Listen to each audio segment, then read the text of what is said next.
నారాయణపేట జిల్లా సమైక్య సభ్యులందరూ కలిసి రాష్ట్ర ప్రభుత్వ సహకారంతో దేశంలోనే మొట్టమొదటిసారి ఒక పెట్రోల్ బంకు నిర్వహణలో భాగంగా ఈరోజు ఈ పెట్రోల్ బంకును మనం ప్రారంభించుకోవడం జరిగింది.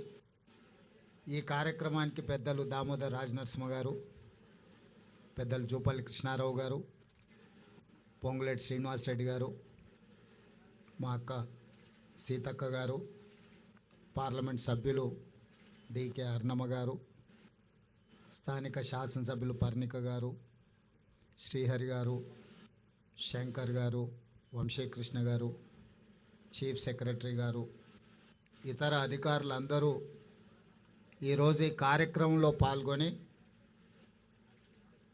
ప్రజాపాలనలో ఈ ప్రభుత్వంలో మహిళలకే మొట్టమొదటి ప్రాధాన్యత ఉంటుంది, మహిళా ఆత్మగౌరవంతో బ్రతికినప్పుడే ఆ కుటుంబం గ్రామంలో ఆత్మగౌరవంతో తలెత్తుకొని తిరగగలుగుతుంది అని చెప్పి సంపూర్ణంగా ఈ ప్రభుత్వం విశ్వసిస్తుంది.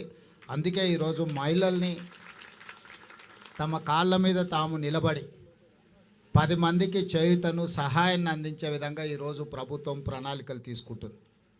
ఈరోజు మహిళ దగ్గర 10 రూపాయలు ఉంటే మొట్టమొదట తమ పిల్లల చదువుల కోసం ఖర్చు పెడతారు.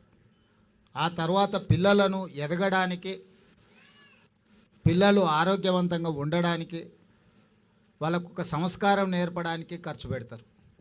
ఆ తర్వాత కుటుంబము 10 మంది ముందు గౌరవంతో బ్రతకడానికి అవసరమైన విధంగా ఖర్చు పెడతారు. కానీ అదే ఇంటి ఆయన చేతిలో 10 రూపాయలు ఉంటే సాయంత్రం పోయి బెల్ట్ షాపులు ఇచ్చొస్తాడు. అందుకే ఈరోజు ఈ రాష్ట్రంలో ఆనాడు పివి నరసింహారావు గారు